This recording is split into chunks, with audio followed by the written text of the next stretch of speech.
Bonjour Alain Mabankou. Bonjour. Traduit dans une vingtaine de langues, l'un des plus grands écrivains d'aujourd'hui. Congolais, votre nouveau roman s'appelle Les cigognes sont immortelles. On va en parler dans quelques instants.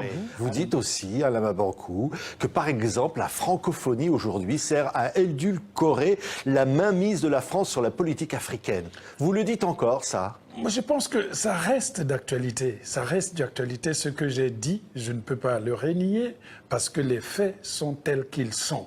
La francophonie, aujourd'hui, nécessite un vrai balayage au niveau de l'institution et au niveau de sa méthode de fonctionnement. Ça ressemble finalement parfois trop à un rassemblement des dictatures à côté de la France pour discuter des problèmes qui ne sont pas des problèmes des Africains. Le problème des Africains aujourd'hui, ce n'est pas la francophonie, c'est l'électricité, ce sont les hôpitaux, ce sont les routes, ce sont les salaires des fonctionnaires qui ne sont pas payés depuis des mois et on vient discuter comme à l'époque des discussions byzantines. Faites un tour au Congo-Brazzaville, au Gabon, partout, vous allez retrouver cette sorte de démon de la jeunesse qui veut la liberté d'expression, cette jeunesse qui veut des hôpitaux, cette jeunesse qui en est marre d'assister aux assassinats, comment on appelle ça, aux incarcérations sans procès,